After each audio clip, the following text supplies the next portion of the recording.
biology, and I was very fortunate last year. She decided to take an interest in snails and parasites, or at least I twisted her arm into thinking so.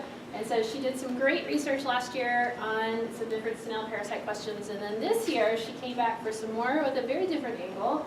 And so she's going to tell us about the findings of her particular research looking at parasites in Wheeler National Park, or wildlife. Okay, so just again, my research is a survey of freshwater snails and their parasites in Wheeler National Wildlife Park, Alabama. So you guys probably aren't aware of this, but Alabama is a global hotspot for a ton of different snail species with about 313 snails. And it's kind of like a hard thing to decipher how much diversity we actually have, just because, you know, they all look the same. They're just these little tiny snails. But even more unknown is the diversity of the trematode parasites that actually live within these snails.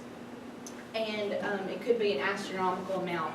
And that's, you know, we're trying to get a little taste of that. And parasites, you know, can make other hosts sick, like birds and frogs and fish and things like that. So just to walk you guys through the general life cycle of trematode parasites, they're going to start, like the adult form is going to start in the intestines of, say, like a bird host, and they're going to sexually reproduce there. And then when the bird defecates into open water, they're going to release their eggs into the water. And so then when the eggs hatch, they're going to penetrate a snail host, and they're going to asexually reproduce in the gonadal tissue of the snails. And then once they mature, they're going to shed from the snail, and they'll be in their cercaria form, which is the free-swimming form of the snail.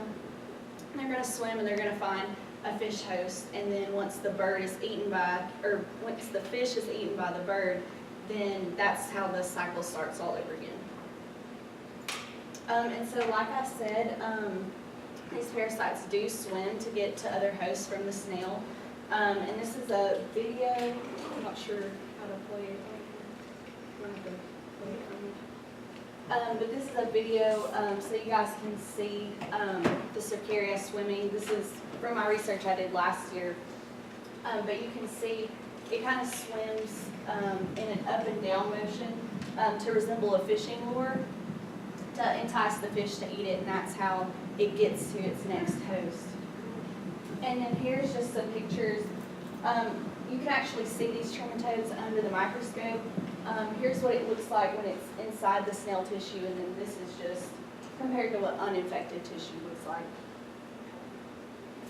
So Wheeler National Wildlife Refuge is in northern Alabama, and it's home to tons of different snail species. And even more importantly, it's home to a lot of migratory birds like the endangered whooping cranes and birds like that. And, you know, if there's all these snails here, then there's probably going to be a ton of trematodes too. And, you know, if there's all these trematodes, then, you know, how are they going to be affecting these birds who are endangered? So Dr. TJ went out and collected all these different snails from all the different areas within the refuge. And she dissected about 1,500 snails and preserved about 110 of the tissue infected with the trematodes. And like I said, you can see these trematodes under the microscope, but you can't really get what the name of the trematode is without a genetic analysis. And this was performed by one of her friends, Jessica Wooten, at Center College in Kentucky. And when you do the genetic analysis, it presents like a genetic barcode.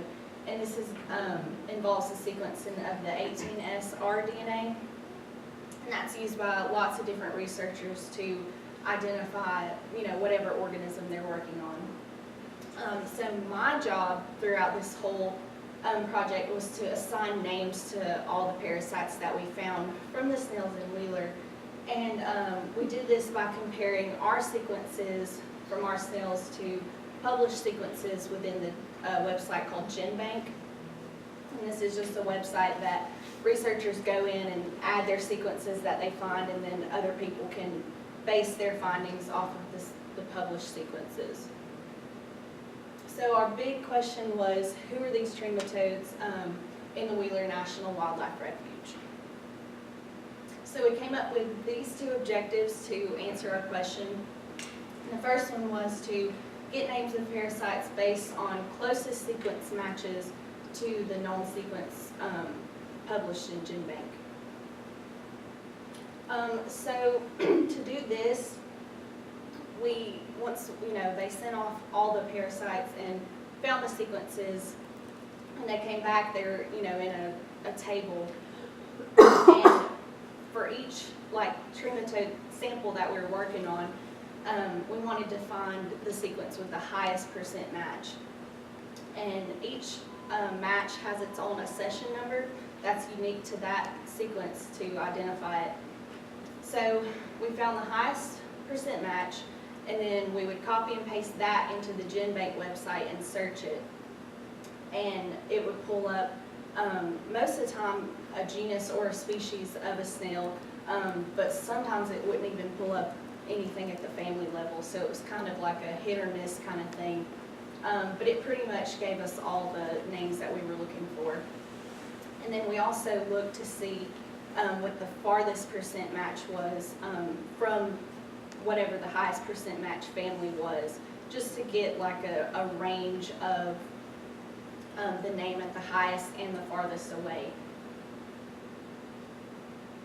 And so then we placed what we found based on GenBank from our sequences into a large table with the corresponding snail species that it came from.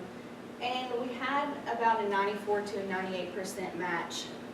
So that gives us confidence with the names that we found. And then from everything we found from GenBank, we were able to decide which species of snails from Wheeler actually were infected with the trematodes. We had these 5 different families with some species within those families. And then we found 22 different families of trematodes and 22 different genera and species from all of those snails. So our second objective was basically to see how valid these names actually are that we got from the GenBank website.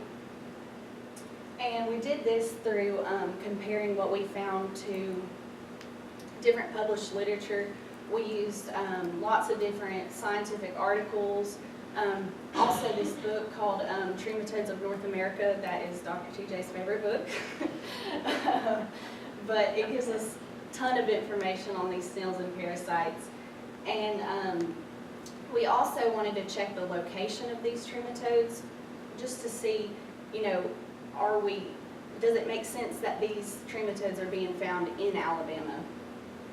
So we used a discoverlife.org website, and you basically can just put in the family of the trematode or whatever other organism you're looking for. And when you search, it'll pull up a map that looks like this. And all of these different yellow dots are where the organism has been reported by other researchers.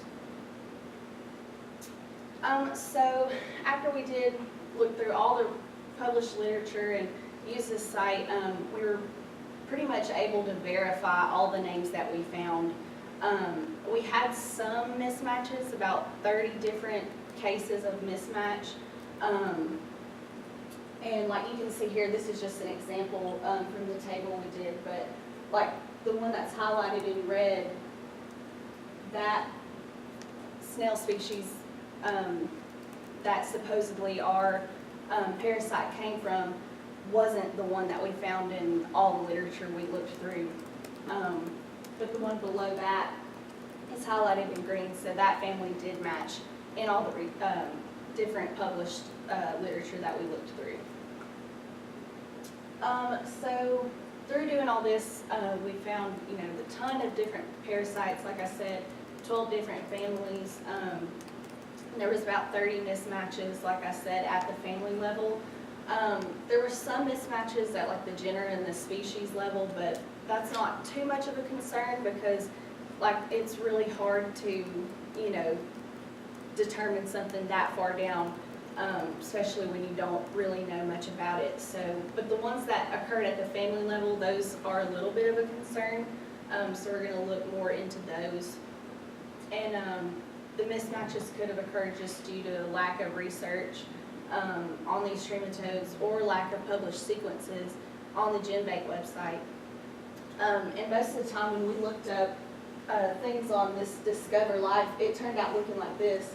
So there was all these different dots everywhere else, but none even close to North America, which isn't surprising because trematode infection isn't really much of a concern here in the U.S. because we have lots better living conditions, and we don't, eat as many raw things like fish as they do in some areas, like in countries like Asia.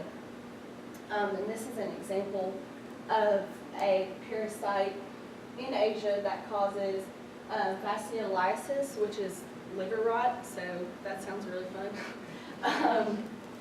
But if we're not looking for these trematode species here, then we're not going to know if maybe parasites like this or invasive species are coming in from other countries and could possibly harm us. And so just to sum everything up, there's way more to this state as far as diversity goes than we even know. And we're not done with this study, but we hope to increase and expand the knowledge of these different trematodes within Alabama.